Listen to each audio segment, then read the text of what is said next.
Hello दोस्तों, एक बार फिर से आप सभी को हार्दिक स्वागत है आपके अपने YouTube चैनल ऑल मैथ्स में। आज की क्लास में हम लोग पढ़ेंगे 3D आकृति का क्षेत्रफल एवं आयतन। सबसे पहले हम लोग ये जानेंगे कि 3D आकृति कहते किसको हैं। तो आप लोग मैथ्स में पढ़े होंगे, घन हो गया, घनाभ हो गया, शंकु हो गया, बेलन हो गया, ये सब आकृति क्या कहलाता है? 3D आकृति कहलाता है। और इसके अलावा दोस्तों हम लोग पढ़ेंगे द्विविमीय आकृति और त्रिविमीय आकृति के बारे में। चलिए सबसे पहले जानेंगे द्विविमीय आकृति किसको कहते हैं।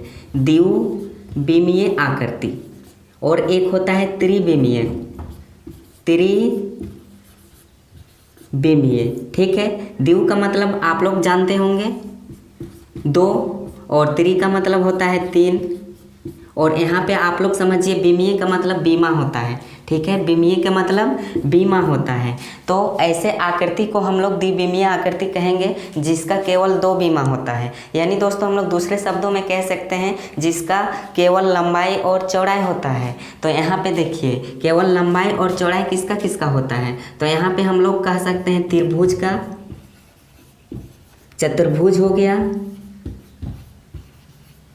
और एक हो गया वृत्त। ठीक है, ये द्विविमीय आकृति के उदाहरण हैं, इसी को द्विविमीय आकृति कहते हैं। त्रिविमीय आकृति में दोस्तों हम लोगों का आ जाता है घन, घनाभ और बेलन। यहाँ पे घन आ जाएगा, घनाभ आ जाएगा, बेलन आदि। ठीक है, ये सब आ गया त्रिविमीय आकृति में। यानी दोस्तों हम लोग इसको कह सकते हैं जिसका लंबाई, चौड़ाई और ऊंचाई तीनों चीज़ होता है। यानी तीन विमाएँ जिसका होता है क्या कहलाता है? त्रिविमीय कहलाता है। आप लोग जान गए होंगे द्विविमीय और त्रिविमीय के बारे में। तो चलिए 3D से संबंधित हम लोग कुछ प्रश्नों को हल करेंगे, तो वीडियो के अंत तक बने रहिए। अगर आप मेरे चैनल में नए होंगे तो चैनल को सब्सक्राइब कर लीजिएगा और अपने दोस्तों के साथ शेयर भी कर लीजिएगा, ताकि आने वाले हर एक वीडियो में आपको नोटिफिकेशन प्राप्त होता रहेगा। चलिए दोस्तों शुरू करते हैं। तो दोस्तों आप लोग देख सकते हो प्रश्न यहाँ पे लिखा गया है। क्या कह रहा है? एक घनाभाकार साबुन के डिब्बे की लंबाई 15 सेंटीमीटर, चौड़ाई 10 सेंटीमीटर और ऊंचाई 5 सेंटीमीटर है। डिब्बे का संपूर्ण पृष्ठीय क्षेत्रफल ज्ञात कीजिए। यहाँ लंबाई, चौड़ाई और ऊंचाई दे दिया गया है। साबुन का डिब्बा आप लोग देखे होंगे। साबुन के डिब्बे का लंबाई भी होता है, चौड़ाई भी होता है और ऊंचाई भी होता है। देखिए यहाँ चित्र के माध्यम से समझिए। ठीक है, इस प्रकार से। चलिए यहाँ पे थोड़ा सा नीचे बना लेते हैं, ऐसे बनाएंगे।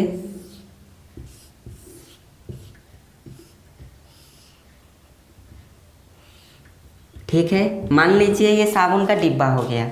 तो लंबाई यहाँ पे दिया हुआ है मेरे प्यारे बच्चों 15 सेंटीमीटर।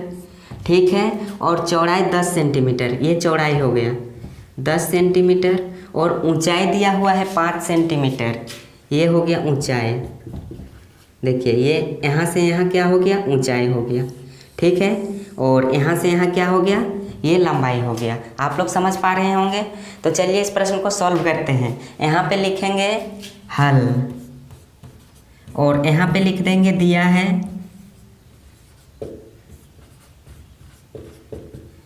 L बराबर, यानी लंबाई, L का मतलब लंबाई 15 सेंटीमीटर, और चौड़ाई दिया हुआ है यानी B बराबर 10 सेंटीमीटर, और ऊंचाई दिया हुआ है यानी हाइट H मान लेंगे 5 सेंटीमीटर। ठीक है, लिख लिए। अब यहाँ पे क्या कह रहा है? डिब्बे का संपूर्ण पृष्ठीय क्षेत्रफल ज्ञात कीजिए। इसको हम लोग संपूर्ण के जगह कुल भी लिख सकते हैं या बोल सकते हैं डिब्बे का कुल पृष्ठीय क्षेत्रफल या संपूर्ण पृष्ठीय क्षेत्रफल, बात एक ही है। तो यहाँ पे लिखेंगे डिब्बे का संपूर्ण पृष्ठीय क्षेत्रफल, पृष्ठीय क्षेत्रफल बराबर, सूत्र क्या होता है मेरे प्यारे बच्चे? 2 इंटू ब्रैकेट बंद कर देंगे LB plus BH plus HL। ठीक है, ये सूत्र होता है। चलिए इन सभी के स्थानों पर हम लोग मान को रख देते हैं, आंसर निकल के आ जाएगा। यहाँ 2 है, यहाँ गुना रहता है। L क्या है? 15 सेंटीमीटर। ठीक है, यहाँ गुना रहता है बीच में। चौड़ाई कितना है 10, यहाँ प्लस है तो प्लस लगाएंगे।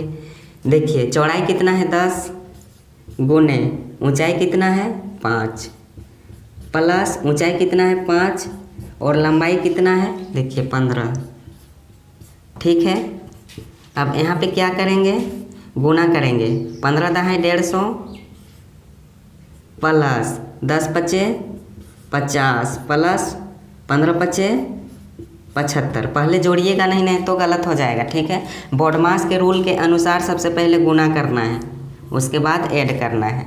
ठीक है, 2 गुने यहाँ पे जोड़ दीजिए 150 और 50 200 और 75 275। इसको गुना कर दीजिए, क्या मिलेगा 5 दूनी 10 7 दूनी 14 और 1 15 2 दूनी 4 और 1 5 550 सेंटीमीटर। ठीक है, वर्ग सेंटीमीटर।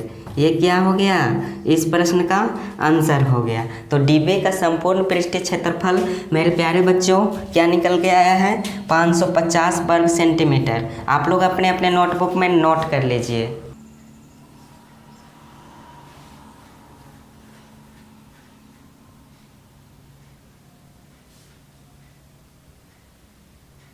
अब चलिए दोस्तों दूसरा नंबर सवाल को हल करते हैं।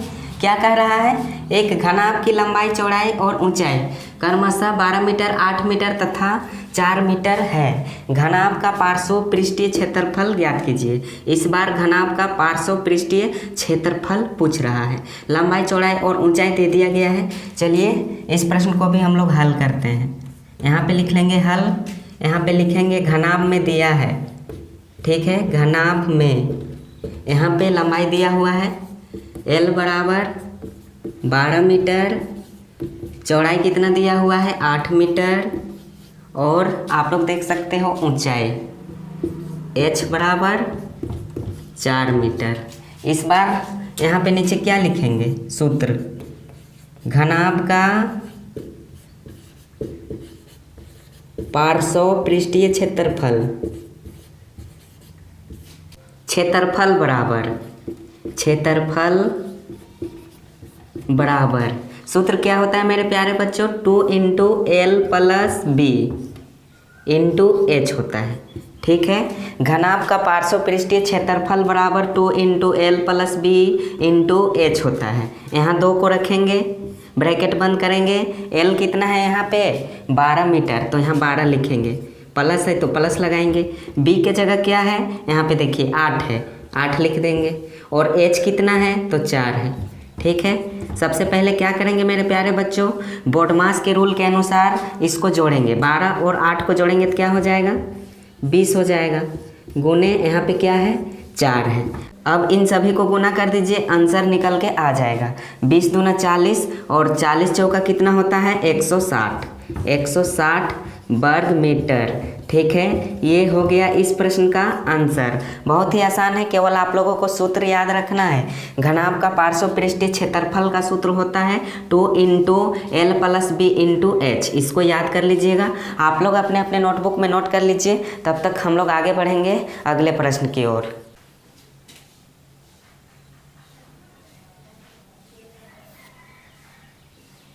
अब चलिए दोस्तों तीसरा नंबर सवाल को हल करते हैं।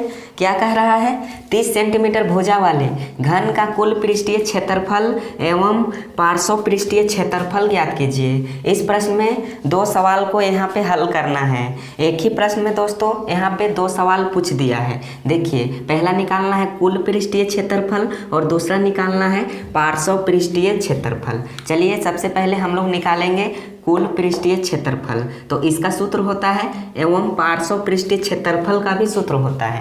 तो चलिए हल करते हैं। यहाँ पे लिख लेते हैं हल इस प्रकार से, और सबसे पहले यहाँ पे लिखेंगे घन का कुल पृष्ठीय क्षेत्रफल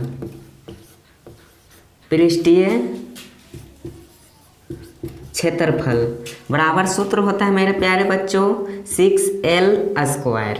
ठीक है, 6L²। 6 यहाँ गुना रहता है, गुने L के जगह हम लोग यहाँ पे क्या लिखेंगे 30 सेंटीमीटर। ठीक है, क्या लिखेंगे 30 सेंटीमीटर। चलिए चित्र के माध्यम से हम लोग यहाँ पे समझते हैं।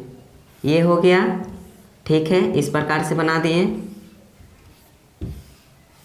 मान लीजिए ये घन हो गया, ये L जो है 30 सेंटीमीटर दिया हुआ है, ठीक है। तो L के जगह हम लोग 30 रखेंगे, यहाँ स्क्वायर है तो स्क्वायर लगा देंगे। 6 गुने 30 का स्क्वायर कितना हो जाता है, 3 तिया 9, यानी 900 हो जाएगा। अब यहाँ पे गुना कर दीजिए, 9 छक 54 हो जाएगा और ये 2 जीरो बैठ जाएगा, ठीक है। यहाँ सेंटीमीटर है तो यहाँ वर्ग सेंटीमीटर हो जाएगा। जब भी हम लोग क्षेत्रफल निकालेंगे तो यहाँ स्क्वायर चढ़ जाता है। ये क्या हो गया, इस प्रश्न का आंसर हो गया। इसी प्रकार से दोस्तों हम लोग निकालेंगे पार्श्व पृष्ठीय क्षेत्रफल। तो चलिए यहाँ पे लिख लेते हैं। दूसरा, घन का पार्श्व पृष्ठीय क्षेत्रफल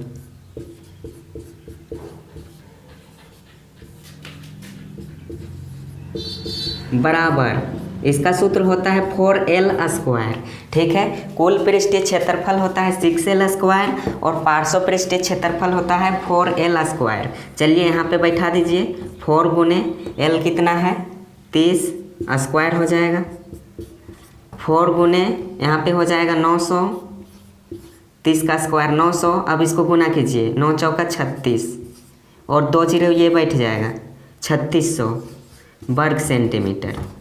कितना आसान था। ये दोनों सूत्र को आप लोग याद कर लीजिएगा। ये दोनों सूत्र है, एक ही सवाल में 2 चीज़ों को पूछ दिया गया है। या तो दोस्तों आप लोग ऐसे अलग अलग भी बना सकते थे, ठीक है। घन का कुल पृष्ठीय क्षेत्रफल भी पूछ सकता था, घन का पार्श्व पृष्ठीय क्षेत्रफल भी पूछ सकता था।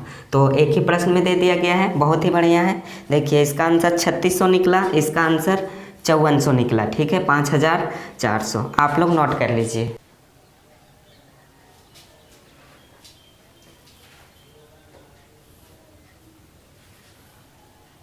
अब चलिए दोस्तों आगे बढ़ते हैं चौथे नंबर सवाल की ओर। क्या कह रहा है, देखिए यहाँ पे 864 वर्ग सेंटीमीटर पृष्ठीय क्षेत्रफल वाले घन की भुजा ज्ञात कीजिए। चलिए इस प्रश्न को सॉल्व करते हैं। यहाँ पे घन की भुजा ज्ञात करना है, तो देखिए यहाँ पे हम लोग सूत्र लगाएंगे घन का संपूर्ण पृष्ठीय क्षेत्रफल का। लिखेंगे घन का संपूर्ण पृष्ठीय क्षेत्रफल बराबर, इसका सूत्र क्या होता है मेरे प्यारे बच्चों, 6L स्क्वायर, ठीक है। अब यहाँ पे दिया हुआ है घन का संपूर्ण पृष्ठीय क्षेत्रफल, आप लोग देख सकते हो 864 वर्ग सेंटीमीटर। तो यहाँ पे हम लोग लिख देंगे इसके नीचे 864 वर्ग सेंटीमीटर बराबर, इधर लिख देंगे 6L स्क्वायर। अब L स्क्वायर को इधर लाएंगे, ठीक है। तो इधर क्या हो जाएगा, 864 ऊपर चला जाएगा, 6 नीचे चला आएगा, ठीक है। इसको काटिए, यहाँ पे 6 कम 6 हो जाएगा, यहाँ पे नहीं कटेगा अभी। अब यहाँ 2 बचेगा, 26 हो जाएगा, 6 चौका 24। अब यहाँ पे 2 बचेगा, 24 हो जाएगा, 6 चौका 24, ठीक है। इस प्रकार से अब यहाँ पे कटेगा, तो यहाँ पे क्या हो जाएगा मेरे प्यारे बच्चों, 144। अब स्क्वायर को हटाएंगे तो इधर हो जाएगा 12, ठीक है। 12 हो जाएगा, हम शॉर्ट में लिख दे रहे हैं। यहाँ पे देखिए 12 का स्क्वायर दोस्तों होता है 144, यानी L बराबर 12 निकला। यहाँ पे एक स्टेप और बढ़ा सकते हैं, यहाँ स्क्वायर भी लगा सकते हैं, सेंटीमीटर सेंटीमीटर कर दीजिए। अब यहाँ पे लिख दीजिए L बराबर 12 सेंटीमीटर। ये हो गया इस प्रश्न का आंसर। बहुत ही आसान था, ये भी सूत्र होता है। तो मेरे प्यारे बच्चों आप लोग अपने अपने नोटबुक में नोट कर लीजिए। अगर वीडियो अच्छा लगा होगा तो लाइक सब्सक्राइब और कमेंट जरूर कर दीजिएगा। आज की क्लास को यहीं तक रखते हैं, मिलेंगे नेक्स्ट क्लास में। तब तक के लिए आप सभी को थैंक यू, धन्यवाद।